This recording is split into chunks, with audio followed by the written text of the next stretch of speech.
name is Yunan. I am from Syria. It has now been 24 years since I fled. In Syria, I felt very depressed. I had a lot of negative feelings. I actually hated life. So many times I wished I would die. Although I had all the normal things of life. I went to Aleppo to study there. I spent my first 6 months at university studying English. But because of those feelings, because of those circumstances, and because of the depression I had, of course, there were many reasons. I don't want to name them all. That weighed me down so much, I couldn't actually study. So 3 years after the first year, I couldn't make it.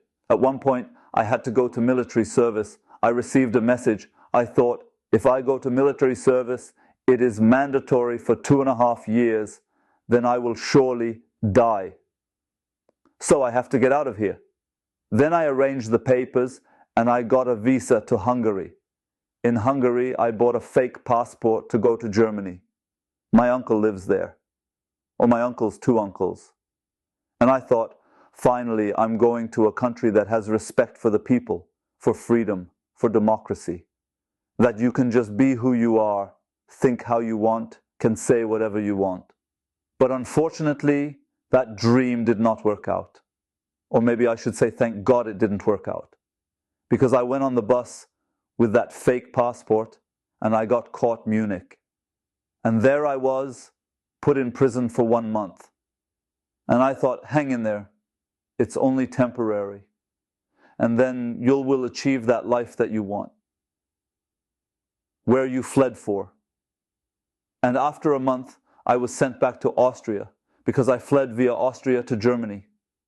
Because of the Dublin claim, I had to go back to the first country I entered. And in Austria, it was in the regime of Haider, who had a well-known strict regime against refugees. And there I was sentenced for 6 months in jail. And on the first day in the cell, in prison, we had an open-air break of 1 hour. And you could do all kinds of things there. And there were also books. And one book in Arabic, which is the language I can read and understand, that was the Bible. So I got the Bible and I started reading. And that hour passed by very quickly. And it touched my heart. I just felt so good reading that. And then we had to return everything we used and return to my cell. I looked around and then I hid the Bible under my clothes and smuggled it to my cell. And I read it all evening and night. And I felt such deep joy in it, my heart. In that lonely prison, I felt God as a father next to me. I really felt so much love, that love of God as a father. It gave me so much freedom. In prison, I was set free. In prison, I felt that life I was looking for. I thought I'm going to flee from Syria for wealth, for peace, for freedom. And I found all that in prison when I experienced that God was my father. And then I thought, I'm done. I found what I wanted. Now I can go back to my country. And I really decided to go back to Syria.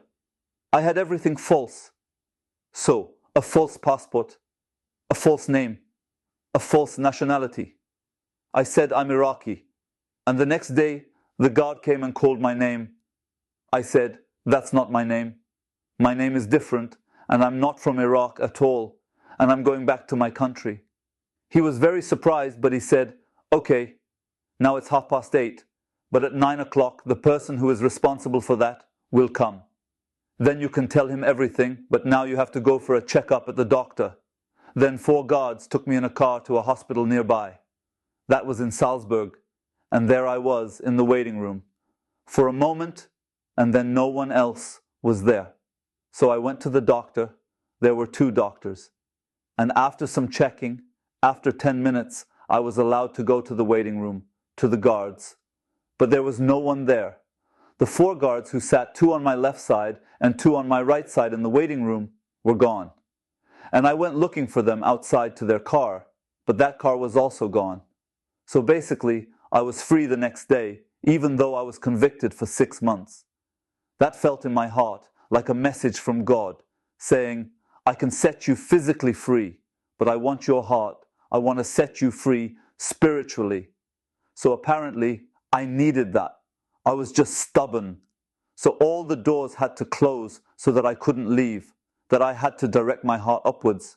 And so I was liberated spiritually and physically.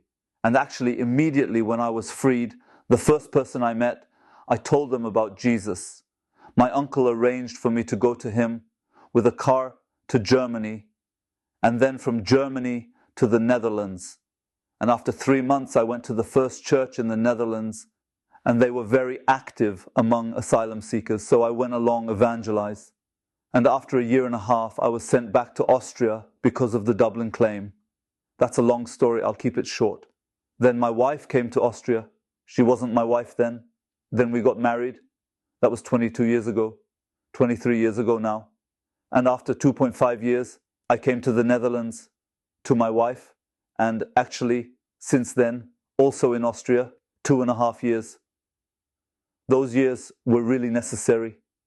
Even though it was difficult, I still needed it for my personal growth. That was like my desert period, if you understand what I mean. The desert period, for me, in which I grew, was shaped by God. And I needed that. And I really experienced the hand of God those years. And when I came to the Netherlands, after a year I went to Theological University in Utrecht to study theology. And in that course, I was also very active with the students. I said, we are the pastors for the future. What are we doing here in the building? We have to go outside. So I went to evangelize in the city with many students in the city campaign, but also in the asylum centers. And actually, what I believe, because I have found all that I was seeking for in Christ, my desire is that everyone would receive that. And I think that is the most beautiful thing you can give to someone. I believe that your life will be completely enriched also in this world. Your relationships, your contacts, you just feel that, just as I said, even in jail, I felt freedom, love through that relationship with God, through Christ. And that is the most beautiful thing I have experienced. And now it is my desire to pass the most beautiful thing on to other people. And since I came to faith, I have dedicated my life to that. And after my training, I started working as a pioneer in various cities and also on YouTube.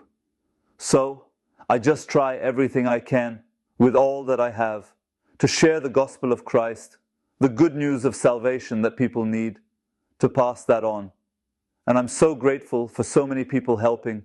I have different teams, YouTube team, Moroccan team in Amersfoort, in Zeist, in Utrecht, in Rotterdam, in the south. I like to work with teams everywhere because God himself works in a team. Jesus worked with 12 apostles. I always encourage to work together with other Christians. You are not alone, to collaborate. I am so grateful also for that man I never saw who was a key factor for my salvation, that I could receive this blessed life in Christ, that man who brought the Arabic Bible to prison. So there is a person, an Austrian probably, who has brought an Arabic Bible into that prison in Austria. And I hope, and I think, and I know for sure that one day I will meet him, maybe in heaven, maybe on this earth. He probably doesn't know that I exist. But I really want to encourage everybody. The Lord has said that if you hear me and you have received life in Christ, never think too little about what you do. Every seed you sow, God can use for great miracles and blessings for other people. Just pray to God and ask him, Lord, how can you use me to share the blessings I have received in Christ with other people? And I'm sure God will answer, and I'm sure God will open doors. And do you know what the best part is?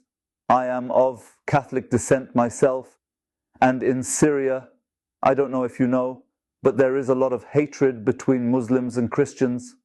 So we also have a lot of distrust, also because of many things Christians have experienced. But when I started believing in Christ, I have received so much love for Muslims, so much love in my heart for Muslims, that I actually spend my entire life, by the grace of Christ, I have committed myself to tell Muslims about how loved they are and how precious they are in the eyes of God.